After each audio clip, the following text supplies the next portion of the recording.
Hello students, today our topic is types of software. In this lecture, we will discuss about application software. In our last lecture, we already discussed about system software, different types of system softwares and firmware. So in this lecture, our main focus is to discuss about application software. So let's start.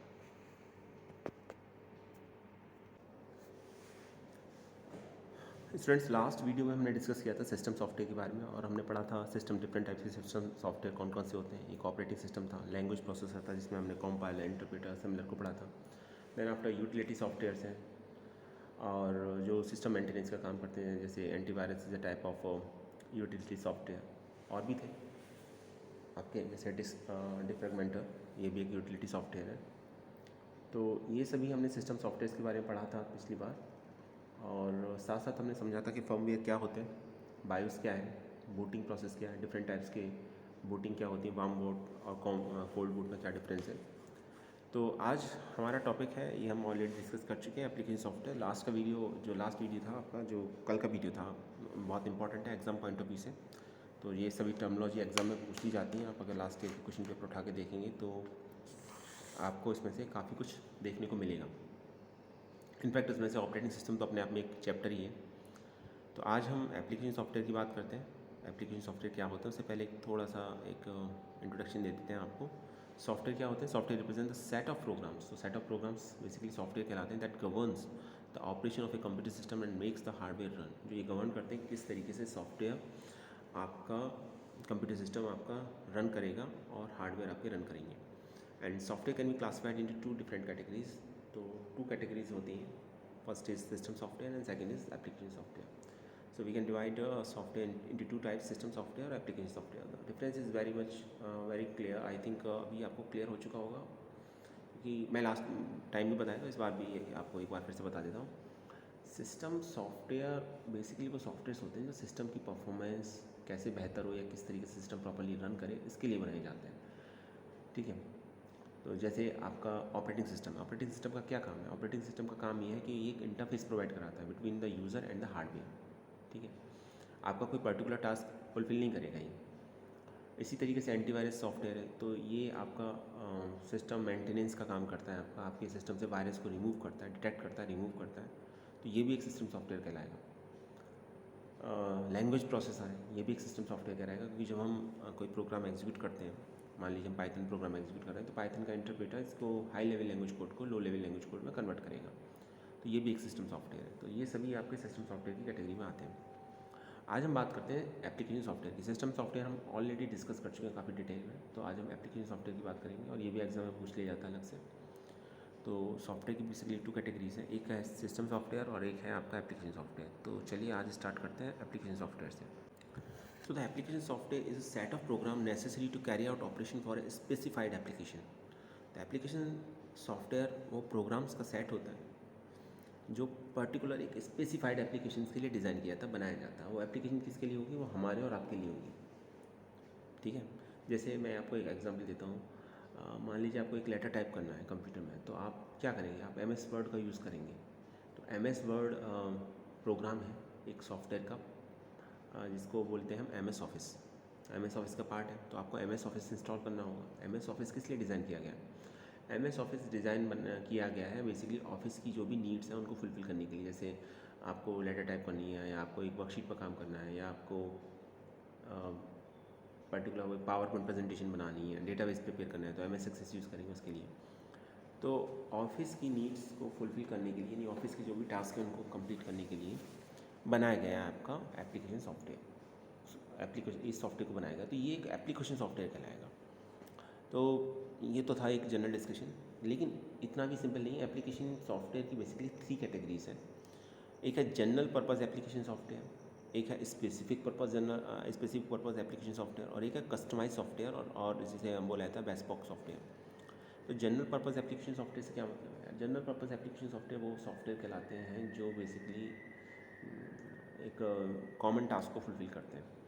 Specific purpose particular एक specific task को fulfil करने के लिए बनाए जाते हैं। और customise software वो सॉफ्टवेयर्स होते हैं जो यूज़र की रिक्वायरमेंट के हिसाब से बनाए जाते हैं। हमारी और आपकी रिक्वायरमेंट पर्टिकुलर क्या है उसके हिसाब से बनाए जाते हैं। तो एक एक करके डिस्कस करते हैं। सबसे पहले हम जनरल पर्पज़ एप्लीकेशन सॉफ्टवेयर की बात करेंगे। तो जैसा कि नेम ही बता रहा है जनरल पर्पज़, तो जनरली जो यूज़ होते हैं आज की डेट में जो मैक्सिमम यूज़र्स की रिक्वायरमेंट को फुलफिल करते हैं वो सब जनरल पर्पस एप्लीकेशन सॉफ्टवेयर की कैटेगरी में आते हैं। जैसे देखते हैं तो लिखा भी हुआ है, a general purpose application software sometimes known as of the self is a short of the software that is use at home और स्कूल। तो जनरली ये वो सॉफ्टवेयर होते हैं जिनको हम अपने घर पर अपने स्कूल में यूज़ करते हैं, ठीक है।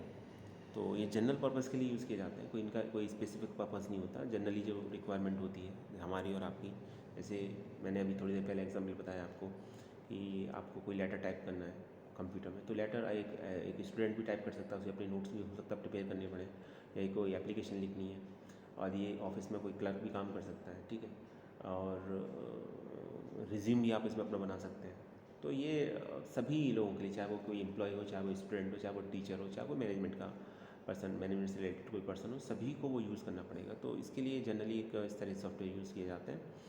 तो ये जनरल पर्पस सॉफ्टवेयर की कैटेगरी में आते हैं। तो जितने भी वर्ड प्रोसेसिंग सॉफ्टवेयर होते हैं, जैसे वर्ड की प्रोसेसिंग होती है, वर्ड प्रोसेसिंग सॉफ्टवेयर से मतलब यहाँ पर ये है कि जिसमें देखिए, जब हम जनरली एक पेज पर लिखते हैं, आप कहेंगे सर लेटर तो हम वैसे भी लिख सकते हैं पेपर पर, लेकिन सॉफ्टवेयर की हेल्प से एडवांटेज ये मिलता है कि स्पेलिंग मिस्टेक्स क्या हैं, ठीक है, वो आप पता लगा सकते हैं ईजिली। आप उसे एडिट कर सकते हैं, एक बार में एक से ज़्यादा कॉपी निकाल सकते हैं, उसको सेव कर सकते हैं परमानेंटली कंप्यूटर सिस्टम के अंदर, उसमें स्पेलिंग चेक कर सकते हैं, उसका फ़ॉन्ट साइज़ चेंज कर सकते हैं, फ़ॉन्ट स्टाइल चेंज कर सकते हैं, कलर चेंज कर सकते हैं, बैकग्राउंड कलर चेंज कर सकते हैं, एक बार में एक से ज़्यादा लोगों को भेज सकते हैं उसको।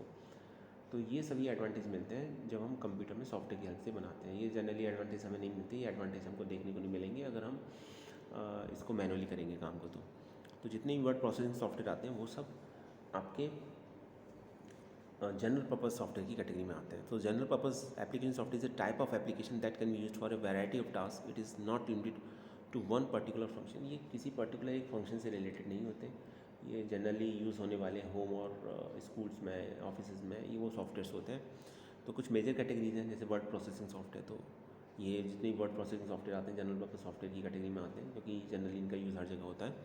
स्प्रेडशीट जैसे MS एक्सेल है, ठीक है, ये है आपका डेटाबेस मैनेजमेंट सिस्टम है, ये भी यूज़ होता है। विदाउट डेटाबेस मैनेजमेंट सिस्टम आप कोई काम नहीं कर सकते डेटाबेस में, कोई मतलब आपको, आप स्कूल में हैं, आप किसी ऑर्गेनाइजेशन में, डेटाबेस तो आपका डेफिनेटली प्रिपेयर हो रहा होगा समहाउ किसी न किसी फॉर्म में।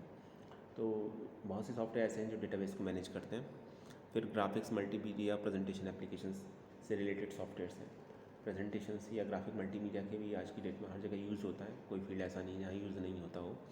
तो ये सभी जो सॉफ्टवेयर्स आते हैं तो बेसिकली ये इनकी 4 मेजर कैटेगरीज हैं। तो एक एक करके देखते हैं पहले हम। तो सबसे पहले बात करते हैं वर्ड प्रोसेसिंग सॉफ्टवेयर की। A word processor is an application program that allow entering, editing, formatting, printing text. तो एक वर्ड प्रोसेसर एक जनरली एक वो एप्लीकेशन प्रोग्राम होता है जिसके थ्रू हम डेटा एंटर कर सकते हैं, डेटा को एडिट कर सकते हैं, डेटा को फॉर्मेट कर सकते हैं अलग अलग तरीके से, ठीक है। जैसे बोल्ड, इटैलिक, अंडरलाइन, 3 स्टाइल्स होती हैं, फॉन्ट स्टाइल होती है, कलर चेंज कर सकते हैं, साइज चेंज कर सकते हैं, फॉन्ट फेस चेंज कर सकते हैं, और प्रिंट कर सकते हैं टेक्स्ट को। तो कुछ वर्ड्स पॉपुलर वर्ड प्रोसेसर है, आप MS वर्ड को तो जानते ही, कुछ और भी हैं जैसे वर्ड परफेक्ट है, एपी वर्ड है, ये फ्री है आपका। तो ये सब आपके वर्ड प्रोसेसर सॉफ्टवेयर्स आते हैं आपके। कुछ फ्री होते हैं, कुछ के लिए आपको पे करना पड़ सकता है, लेकिन ये सभी जनरल पर्पस सॉफ्टवेयर की कैटेगरी में आते हैं जो बेसिकली वर्ड के लिए आप इसी के थ्रू हम टेक्स्ट को एंटर, एडिट, फॉर्मेट और प्रिंट करा सकते हैं। तो ये सब ऐसे सॉफ्टवेयर जिसमें हम टेक्स्ट को एंटर, एडिट, फॉर्मेट और प्रिंट करा सकते हैं, वो आपके वर्ड प्रोसेसिंग सॉफ्टवेयर की कैटेगरी में आते हैं। सेकेंड कैटेगरी की बात करते हैं इलेक्ट्रॉनिक स्प्रेडशीट की। तो इलेक्ट्रॉनिक स्प्रेडशीट क्या होती है, पहले ये समझ लीजिए स्प्रेडशीट क्या होती है। Electronic spreadsheet is a program that access data in a tabular form and allow user to manipulate, calculate और analyse data in the desired manner. तो इलेक्ट्रॉनिक स्प्रेडशीट एक प्रोग्राम होता है जो डेटा को एक्सेप्ट करता है टेबुलर फॉर्म में। डेटा याद रखिए टेबुलर फॉर्म में। टेबुलर फॉर्म से क्या मतलब है, रोज़ एंड कॉलम्स होंगे, और इसमें आप जो भी डेटा एंटर करते हैं उसे मैनिपुलेट कर सकते हैं, उसके थ्रू कैलकुलेट कर सकते हैं। जैसे आपको total number of students count करने हैं, या टोटल मार्क्स काउंट करने हैं, एवरेज मार्क्स काउंट करने हैं, मिनिमम मार्क्स काउंट करने हैं, परसेंटेज ऑफ मार्क्स काउंट करने हैं, मैक्सिमम मार्क्स काउंट करने हैं। ये सब आप एक मान लीजिए स्टूडेंट का एक आप स्प्रेडशीट तैयार करते हैं जिसमें स्टूडेंट की इन्फॉर्मेशन है, रोल नंबर है, नेम है, फादर्स नेम है, डिफरेंट सब्जेक्ट्स के मार्क्स हैं, तो आप उसमें टोटल मार्क्स निकाल सकते हैं, परसेंटेज निकाल सकते हैं। तो ये सब काम कर सकते हैं, मतलब हर तरीके से कैलकुलेट कर सकते हैं और डेटा को एनालाइज कर सकते हैं और उसका आप चाहें तो ग्राफिकल रिप्रेजेंटेशन भी दे सकते हैं। हर तरीके से उसे एनालाइज करके आप एक कंक्लूजन पर पहुंच सकते हैं कि इस डेटा का ये पर्पस है। तो इसमें जो पॉपुलर स्प्रेडशीट पैकेजेस आते हैं तो कौन कौन से हैं आपके, एक तो लोटस 123, एक्सेल, MS एक्सेल को आप सभी जानते हो, ओपन ऑफिस है, org.calc, तो ये सब आपके गूगल डॉक्स आप जानते होंगे, ऑनलाइन के लिए गूगल डॉक्स यूज़ किया जाता है, क्वार्टर प्रो है आपका, तो ये सब आपके स्प्रेडशीट एप्लीकेशन सॉफ्टवेयर हैं। तो एग्ज़ाम में अगर लिखने को आता है तो आपको एक दो एग्जाम्पल भी लिखने हैं, खाली ये नहीं कि डेफिनेशन लिख दिया आपने, दैट इज़ नॉट सफिशिएंट, उसके साथ आपको एग्जाम्पल भी बताने होंगे। आगे देखते हैं। थर्ड कैटेगरी आती है प्रेजेंटेशन सॉफ्टवेयर की। तो प्रेजेंटेशन सॉफ्टवेयर कौन से होते हैं? तो software that can create professional looking visual aids is called presentation graphic software. तो वो सॉफ्टवेयर जो प्रोफेशनल लुकिंग विजुअल एड्स को रिप्रेजेंट करते हैं, वो आपने पावर पॉइंट प्रेजेंटेशन आप सभी ने बनाई होगी आई होप, तो वो भी एक MS ऑफिस का ही पार्ट है, उसमें आप प्रेजेंटेशन प्रिपेयर कर सकते हैं। तो इस तरीके से काफ़ी और ऐसे सॉफ्टवेयर से प्रेजेंटेशन हम प्रिपेयर कर सकते हैं। Presentation graphic software provides predefined background and sample layouts to assist in the creation of the computer-driven slide shown, in which is the combination with the data projector. देखिए तो जो generally जो presentation software आते हैं उसमें predefined background होता है, तो आप उनमें से कोई भी एक बैकग्राउंड पिक कर सकते हैं, और ऐसा भी होता है कि आप अपने से भी कोई बैकग्राउंड लेना चाहें तो वो भी ले सकते हैं, लेकिन प्रीडिफाइंड बैकग्राउंड का भी ऑप्शन रहता है। साथ साथ इसमें यह है कि डिफरेंट लेआउट्स दे रखे होते हैं कि आप अपने डेटा को किस तरीके से प्रेजेंट करेंगे। प्रेजेंटेशन सॉफ्टवेयर जो होते हैं इसमें जो हम स्लाइड्स बनाते हैं, उन स्लाइड्स में हमारा फोकस डेटा को प्रॉपर वे में प्रेजेंट करना होता है, ताकि हम उससे एक कंक्लूजन ड्रॉ कर सकें। तो जनरली प्रोजेक्टर के थ्रू दिखाया जाता है, तो की पॉइंट्स लिखे होते हैं, कुछ इमेजेस होती हैं इसके अंदर, और एक एक स्लाइड के थ्रू हम पर्टिकुलर डेटा को रिप्रेजेंट करते हैं। तो उसमें पहले से लेआउट्स बने होते हैं, बैकग्राउंड प्रीडिफाइंड होते हैं, उनको हम यूज़ कर सकते हैं, और इसे डेटा प्रोजेक्टर की हेल्प से हम स्क्रीन पर शो करते हैं, ताकि एक लार्ज ऑडियंस को हम अपनी बात को समझा सकें आसानी से।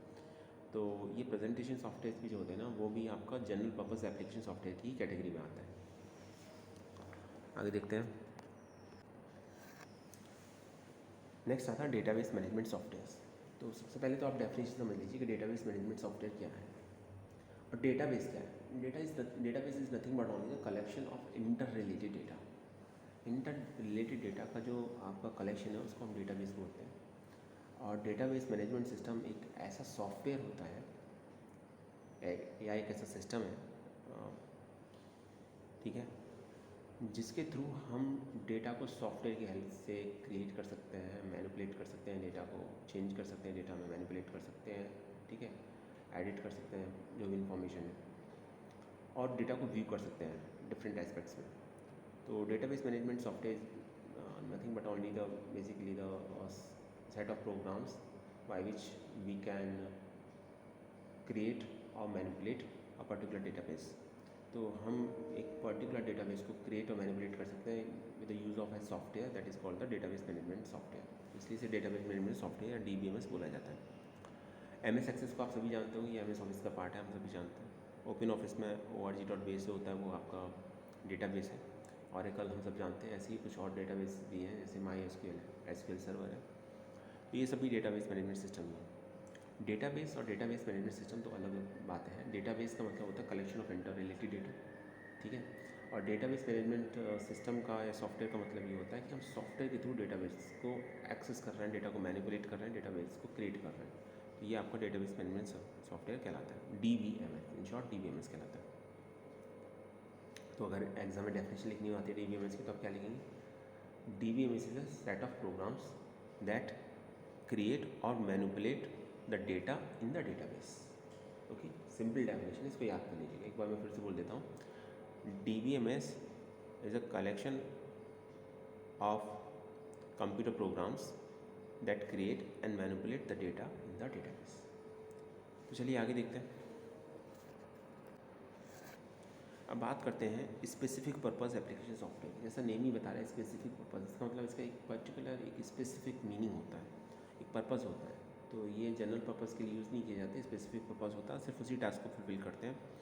तो specialist application packages are generally not available in shops and they are often have to purchase directly from the manufacturer or specialist form. तो पहली बात तो ये है इसके बारे में कि ये आप डायरेक्ट परचेज नहीं, आप इसको जनरली अवेलेबल नहीं होती। जो भी स्पेसिफिक पर्पज़ एप्लीकेशन सॉफ्टवेयर होते हैं जनरली अवेलेबल नहीं होते, इतनी आसानी से आपको मिलेंगे नहीं मार्केट में। इसको अगर आपको परचेज़ करना है तो या तो आप मैन्युफैक्चरर से डायरेक्ट कॉन्टैक्ट करना पड़ेगा, या फिर एक स्पेशलिस्ट जो फर्म होगी जो इसमें स्पेशलाइजेशन होगा इस तरह के सॉफ्टवेयर को डिलीवर करने के लिए, तो आपको वहाँ बात करनी पड़ेगी। तो these applications are design to be use for specific task such as company payroll, stock control system, appointment system, e commerce site etcetera. तो इसमें कौन से सॉफ्टवेयर आते हैं? इसमें जैसे सॉफ्टवेयर आते हैं जैसे कंपनी पेरोल के लिए, मान लीजिए आप एक सॉफ्टवेयर बनाना लेना चाह रहे हैं, तो वो स्पेसिफिक पर्पज़ के लिए आएगा, क्योंकि वो उस सिर्फ उस पर्पज़ के लिए ही बनाया गया है। इसी तरीके से स्टॉक कंट्रोल सिस्टम, आप स्टॉक को कंट्रोल करने के लिए अपनी एक सॉफ्टवेयर चाहते हैं जिसमें आप ये देखें कि कितना स्टॉक है, कितना बचा हुआ, कितना परचेज़ किया है, ठीक है, ये सब मैनेज करना चाहते हैं, तो ये भी एक एप्लीकेशन, एक स्पेसिफिक पर्पज़ एप्लीकेशन सॉफ्टवेयर की कैटेगरी में आएगा। इसी तरीके से कोई अपॉइंटमेंट सिस्टम, वो भी आपका स्पेसिफिक पर्पज़ एप्लीकेशन सॉफ्टवेयर के सिस्टम में आएगा। ई कॉमर्स साइट है कोई, तो ये भी एक specific purpose application software category में आएगा। देखिए ये जो वर्ड है ना स्पेसिफिक पर्पज़ एप्लीकेशन सॉफ्टवेयर, इसका मीनिंग ये है कि ये सॉफ्टवेयर पर्टिकुलर किसी स्पेसिफिक पर्पज़ के लिए यूज़ किए जाते हैं जो जनरली हम और आप यूज़ नहीं करते। कोई कंपनी है, किसी को रिक्वायरमेंट है, कोई मान लीजिए ई कॉमर्स में कोई कंपनी डील करती है, जैसे फ्लिपकार्ट है, अमेजन है, स्नैपडील है, तो अभी इनको एक सॉफ्टवेयर की ज़रूरत है जिसके थ्रू ये अपना पूरा डेटा मेंटेन कर सकें, तो फिर उसके लिए उनको एक सॉफ्टवेयर परचेस करना पड़ेगा, तो वो software specific purpose application software की कैटेगरी में आएगा। So the application have not been written for a specific company. They have been developed by the manufacturer to try to provide all the features that the anticipated company need. अच्छा, इसमें एक बात और है, ये जो सॉफ्टवेयर बनाए जाते हैं ना स्पेसिफिक पर्पज़, ये पर्टिकुलर किसी एक कंपनी को ध्यान में रख के नहीं बनाए जाते। ये एक हम ये ऐसे कह सकते हैं कि इसमें जो फीचर्स होते हैं जो कंपनी एंटिसिपेट करती है कि हाँ ये फीचर्स होने चाहिए इस सॉफ्टवेयर के अंदर, तो बनाया जा सकता है। तो इसका मतलब ये है कि कैसा सॉफ्टवेयर बनाया जाएगा इसमें स्पेसिफिक पर्पज़ एप्लीकेशन सॉफ्टवेयर में, जो टास्क से रिलेटेड जो जो जो हम कह सकते हैं कि उस सॉफ्टवेयर से रिलेटेड डिफरेंट टास्क को परफॉर्म कर सकेगा। जैसे फॉर एग्जांपल मैं आपको बताऊं कि कंपनी पेरोल है, तो कंपनी पेरोल की ज़रूरत डिफरेंट फॉर्म्स को पड़ती है, तो उसमें जो भी एंटिसिपेटेड फंक्शनैलिटी है वो सभी फंक्शनैलिटी उसके अंदर होगी।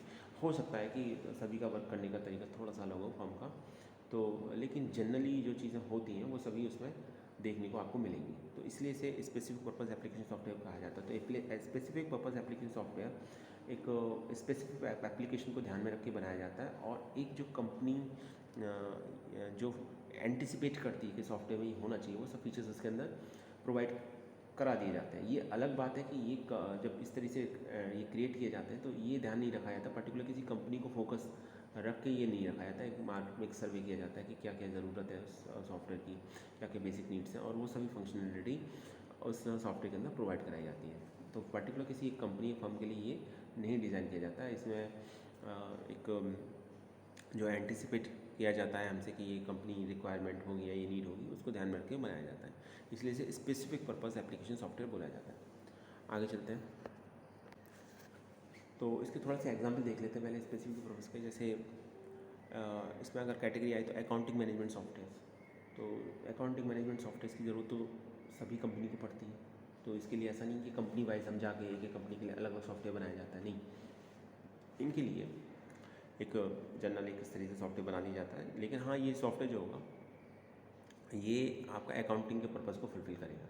ये जनरल पर्पज़ सॉफ्टवेयर की कैटेगरी में नहीं आएगा, स्पेसिफिक पर्पज़ की कैटेगरी में आएगा, क्योंकि ये सिर्फ अकाउंटिंग से रिलेटेड मैनेजमेंट का काम कर रहा है, ठीक है। हाँ, डिफरेंट कंपनीज इसे यूज़ कर सकती हैं, और जो भी कॉमन बातें होती हैं वो सब इस सॉफ्टवेयर के अंदर अवेलेबल रहती हैं। तो ये बेसिकली फाइनेंशियल एप्लीकेशन जैसे जनरल लेजर, अकाउंट पेबल है, अकाउंट रिसीवेबल है, फिक्स्ड एसेट्स है, बजटिंग है, प्रोजेक्ट अकाउंटिंग है, स्पेंड मैनेजमेंट है, ये जनरल अकाउंटिंग सॉफ्टवेयर के अंदर, मैनेजमेंट सॉफ्टवेयर के अंदर ये सब चीज़ें आपको मिलेंगी जो एक्सपेक्ट किया भी जाता है।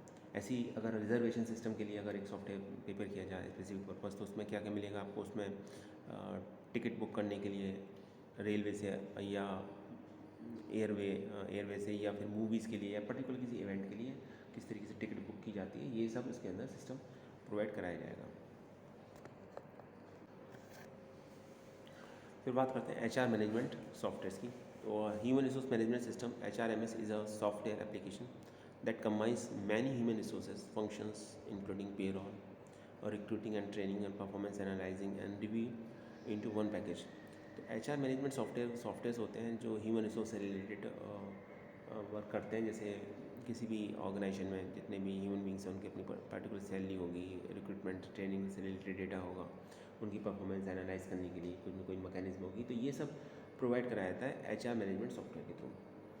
इसी तरीके से इन्वेंट्री कंट्रोल सिस्टम है। तो inventory management software helps create invoices, purchase orders, printing, payment, receipt and modes.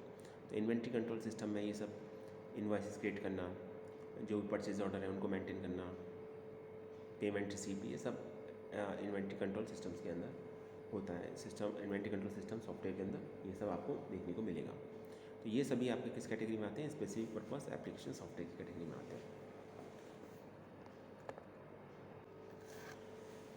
अब बात करते हैं कस्टमाइज्ड और बेस्पोक सॉफ्टवेयर की हेल्प से। अभी देखिए जनरल पर्पस तो सभी के लिए अवेलेबल था, जनरल जो सभी यूज़ करते हैं हम और आप, तो इस तरह के सॉफ्टवेयर क्रिएट किए जाते हैं जनरल पर्पस सॉफ्टवेयर की कैटेगरी में। स्पेसिफिक पर्पस पर्टिकुलर किसी स्पेसिफिक टास्क को डिज़ाइन करके बनाए जाते हैं, लेकिन वो भी किसी कंपनी को फोकस करके नहीं बनाए जाते हैं, वो एक टास्क को फोकस करके बनाए जाते हैं। कस्टमाइज और बेस्पोक सॉफ्टवेयर जो होते हैं ये कंपनी की नीड के अकॉर्डिंग, स्ट्रिक्टली उसकी नीड के अकॉर्डिंग बनाए जाते हैं। ठीक है, जैसे मैं कोई सॉफ्टवेयर बनवाना चाह रहा हूँ अपने लिए, फॉर एग्जांपल स्कूल के लिए अगर एक सॉफ्टवेयर बनाना है, तो APS वाराणसी के लिए कोई सॉफ्टवेयर बनाना है, तो हमें जो फंक्शनलिटी चाहिए हम एग्जैक्ट वही रिक्वायरमेंट देंगे उसको कि हमें ये चीज़ें चाहिए।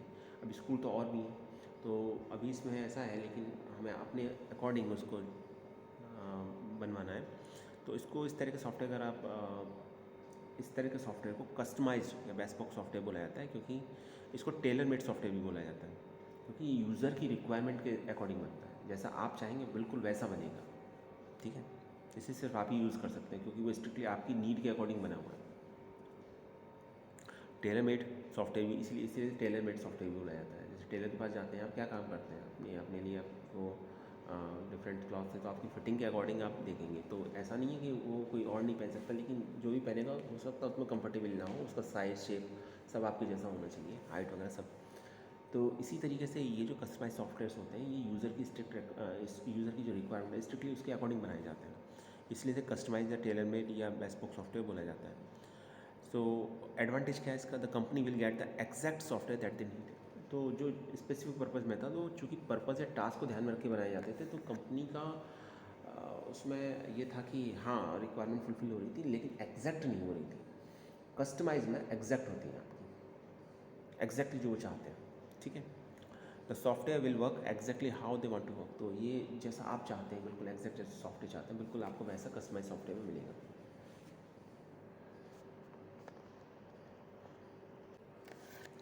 डिसएडवांटेजेस क्या क्या हैं? डिसएडवांटेज समझ लीजिए, it takes long time to develop such a system between a few month to year. ऐसे सॉफ्टवेयर को बनाने के लिए टाइम बहुत ज़्यादा लगेगा आपको, उसमें आपको कुछ मंथ से लेकर कुछ ईयर्स तक का टाइम लग सकता है, तब आप किस तरह के सॉफ्टवेयर बनते हैं।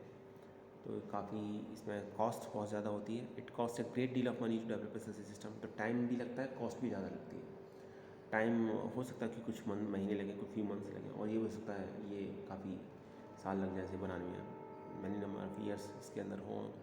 और दूसरा इसके अंदर कॉस्ट भी है, कॉस्ट भी इसकी ज़्यादा होती है। The company may need to employ a team of people such as business analyst, program testers. तो जो कंपनी इसको बना रही है, ठीक है, उसको एक टीम बनानी पड़ती है जिसमें प्रोग्रामर्स होंगे, बिजनेस एनालिस्ट होंगे, जो एनालाइज करेंगे इसको कि किस तरह का सॉफ्टवेयर चाहिए एग्जैक्ट। ठीक है, प्रोग्रामर्स होंगे, टेस्टर्स होंगे जो टेस्ट करेंगे प्रॉपर कि सॉफ्टवेयर प्रॉपर तरीके से काम कर रहा है कि नहीं कर रहा। क्योंकि जब आप कस्टमर को डिलीवर करते हैं तो आप ये बिल्कुल नहीं चाहोगे कि उसके अंदर बाद में कोई प्रॉब्लम आए कि इसमें इस तरीके से ये फंक्शनैलिटी नहीं है, या ये फंक्शन ही अवेलेबल नहीं है, या ये पर्टिकुलर कोई फंक्शन काम ही नहीं कर रहा। तो टेस्टर्स की ज़रूरत पड़ती है, प्रोग्रामर्स की ज़रूरत पड़ती है, एनालिस्ट की ज़रूरत पड़ती है, तब जाके आपका कस्टमाइज सॉफ्टवेयर बनता है। तो स्टूडेंट, ये तो हमारी सॉफ्टवेयर के बारे में बात होगी। अभी थोड़ा सा टॉपिक एक और पढ़ा देते हैं आपको। टॉपिक है सॉफ्टवेयर डेवलपमेंट लाइफ साइकिल। तो जनरली आपके दिमाग में क्वेश्चन भी आता होगा कि सॉफ्टवेयर किस तरीके से डेवलप किया जाता है। देखिए, सॉफ्टवेयर ऐसे नहीं बनता है कि आप कंप्यूटर पर बैठ गए और आपने कुछ प्रोग्राम बना दिया बस एक, या कोड लिख दिया और सॉफ्टवेयर बन गया आपका। सिंपल ये तरीका नहीं। सॉफ्टवेयर की अपनी एक लाइफ साइकिल होती है, और जो पर्सन सॉफ्टवेयर में इन्वॉल्व रहते हैं बनाने में, उनको हम सॉफ्टवेयर इंजीनियर बोलते हैं। तो सॉफ्टवेयर इंजीनियर एक ब्रॉड टर्म है। इसमें आपके एनालिस्ट भी आते हैं, सिस्टम एनालिस्ट भी आते हैं, आपके प्रोग्रामर्स भी आते हैं, टेस्टर्स भी आते हैं इसके अंदर, ठीक है। तो ये सब आपके सॉफ्टवेयर इंजीनियर्स ही कहलाते हैं। तो सबसे पहला काम क्या है? सबसे पहला काम होता है प्लानिंग। सबसे पहले प्लानिंग की जाती है, सॉफ्टवेयर किस तरीके से बनाना है, कितने टाइम लगेगा, क्या बजट रहेगा इसका, किस प्लेटफॉर्म पर बनाना है, किस तरीके से। तो कम्प्लीटली एक प्लान किया जाता है। फिर इसको एनालाइज़ किया जाता है। एनालाइज में हम इसकी डिटेलिंग देखते हैं अच्छी तरीके से, ठीक है, और रिपोर्ट प्रिपेयर करते हैं जिसे हम SRS रिपोर्ट बोलते हैं, सॉफ्टवेयर रिक्वायरमेंट स्पेसिफिकेशन रिपोर्ट जिसे बोला जाता है। तो इसमें एग्जैक्ट रिक्वायरमेंट होती है कि सॉफ्टवेयर को बनाने के लिए ये चीज़ें चाहिए, हमें इतना टाइम लगेगा, ये सब रिक्वायरमेंट्स इसके अंदर रहती है। जब एक बार हमारे पास रिक्वायरमेंट हो जाती है और हमें ये पता चलता है कि हाँ हम इसको बना सकते हैं और विद इन टाइम लिमिट और एक कॉस्ट के अंदर हम इसको क्रिएट कर सकते हैं, तो हम इसमें फीजिबिलिटी स्टडी भी चेक करते हैं कि फीजिबल है कि नहीं, टेक्निकल फीजिबल है कि नहीं, इकोनॉमिक फीजिबल है कि नहीं। तो फीजिबिलिटी स्टडी भी चेक की जाती है, फीजिबिलिटी स्टडी की जाती है। इसके बाद डिज़ाइन किया जाता है, इसका लेआउट प्रिपेयर किया जाता है, ठीक है। तो एनालिसिस की जॉब एनालिस्ट करते हैं, आपकी डिज़ाइन की जॉब डिज़ाइनर करते हैं। तो ये भी सॉफ्टवेयर इंजीनियर्स ही कहलाते हैं, ठीक है। ऐसा नहीं खाली प्रोग्रामर ही सॉफ्टवेयर इंजीनियर्स कहलाते हैं। तो उसका डिज़ाइन तैयार किया जाता है, लेआउट तैयार किया जाता है। तो एक बार डिज़ाइन प्रिपेयर हो जाने के बाद फिर इसका इम्प्लीमेंटेशन का मतलब इसकी प्रोग्रामिंग की जाती है, प्रोग्राम लिखा जाता है इसके लिए। और प्रोग्राम जब एक आपका कंप्लीट हो जाता है, प्रोग्राम या कोड लिख दिया जाता है, तो आप सोचेंगे कि नहीं अब तो 90% का काम हमारा ऑलमोस्ट हो गया। एक्चुअली काम प्रोग्रामिंग के बाद अभी बहुत कुछ बचता है। प्रोग्राम एक बार सॉफ्टवेयर के लिए आपने लिख दिया तो फिर उसकी टेस्टिंग होती है, और टेस्टिंग जो करते हैं ना वो प्रोग्रामर भी करते हैं और एक अदर पर्सन भी करते हैं जिनको हम टेस्टर्स बोलते हैं, ठीक है। उसकी कोडिंग टेस्ट करते हैं और ये देखते हैं कि सभी सर्कमस्टेंसेस में, सभी कंडीशन में प्रोग्राम प्रॉपर्ली रन हो रहा है कि नहीं, और सॉफ्टवेयर प्रॉपर्ली बिहेव कर रहा है सही तरीके से या नहीं कर रहा है। एक्चुअली ये एक पूरा कॉन्सेप्ट है सॉफ्टवेयर इंजीनियरिंग का। ये एक टॉपिक ही नहीं, एक सब्जेक्ट है। मैं आपको बहुत ब्रीफ में टू द पॉइंट समझाने की कोशिश कर रहा हूँ। तो यहाँ एक इम्पॉर्टेंट बात यह है कि सॉफ्टवेयर की कोडिंग में उतना टाइम नहीं लगता जितना टेस्टिंग में टाइम लगता है। अब आपको ये बात थोड़ा सा जान के इसमें थोड़ा सा आपको ताज्जुब हो रहा होगा कि ऐसा कैसे, लेकिन ऐसा होता है। ऐसा इसलिए होता है क्योंकि देखिए सॉफ्टवेयर जब डिलीवर किया जाता है एंड यूज़र को, या जिसने भी हमसे सॉफ्टवेयर की डिमांड की है, तो फिर हमें उसकी जो रिक्वायरमेंट है एग्जैक्ट उसकी वही रिक्वायरमेंट फुलफिल करनी होती है। तो हम ये चाहते हैं कि सभी सर्कमस्टेंसेस में वो सॉफ्टवेयर प्रॉपर्ली बिहेव करे और सही आउटपुट जनरेट करे। अगर वो आउटपुट सही तरीके से जनरेट नहीं कर पा रहा, इट मीन्स कहीं ना कहीं उसके अंदर कोई बग है, कोई एरर है तभी। तो ये सभी बग्स, जितनी भी एरर्स होती हैं, ये सभी पहले से दूर की जानी चाहिए। तो इसके लिए टेस्टिंग की जाती है। टेस्टिंग एक प्रोसेस होता है जिसमें प्रोग्राम को एग्जीक्यूट किया जाता है इस इंटेंशन के साथ कि हमें इसके अंदर एरर फाइंड आउट करनी है, ठीक है। ऐसा नहीं कि प्रोग्राम सक्सेसफुली एग्जीक्यूट होगा, हमने कहा हाँ ठीक है दैट्स ओके, कोई प्रॉब्लम नहीं है। So executing a program in intent to find out an error is called the testing. इस इंटेंट के साथ कि इसके अंदर एरर निकालनी है, एरर खोजनी है, तो उसको टेस्टिंग बोला जाता है। तो सभी एस्पेक्ट चेक किए जाते हैं प्रोग्राम के, सॉफ्टवेयर के, और ये देखा जाता है कि क्या क्या एरर जनरेट हो सकती है इसमें, ठीक है। और जनरेट होती हैं तो फिर उसको रिमूव किया जाता है, जिसे डिबगिंग बोला जाता है। तो ये टेस्टिंग, तो अगर ये मान के चलिए कि एक जनरल एग्जांपल मैं आपको दूँ, तो अगर एक सॉफ्टवेयर 3 मंथ्स या 4 मंथ्स के अंदर बन के प्रिपेयर हो रहा है, प्रोग्राम उसका पार्ट आपने कंप्लीट कर लिया, तो टेस्टिंग में आपको 7 to 8 मंथ का टाइम लगेगा। तो इतना मतलब टाइम का भी डिफरेंस रहता है। तो टेस्टिंग काफ़ी लॉन्ग प्रोसेस है इसमें, क्योंकि हम फिर उसके हिसाब से इसको देखते हैं। और इसके बाद आता है मेंटेनेंस। टेस्टिंग के बाद भी टाइम टू टाइम सिस्टम की मेंटेनेंस, सॉफ्टवेयर की मेंटेनेंस की ज़रूरत पड़ती रहती है, क्योंकि इसमें क्या होता है कि आपकी न्यू सॉफ्टवेयर को अपडेट करते रहना पड़ता है, सॉफ्टवेयर के अकॉर्डिंग दूसरे, या ऑपरेटिंग सिस्टम के अकॉर्डिंग अपडेट करते रहना पड़ता है, या यूज़र की रिक्वायरमेंट के अकॉर्डिंग अपडेट करते रहना पड़ता है। तो इसको सॉफ्टवेयर मेंटेनेंस बोला जाता है। तो कम्प्लीटली एक लाइफ साइकिल होती है। तो ये कस्टमाइज सॉफ्टवेयर की लाइफ साइकिल थी। तो यहाँ लिखा भी हुआ देखिए, custom software is bespoke software, और customized software is generally designed for a single client or a group of client customers who decide what kind of functionality and process the software should possess।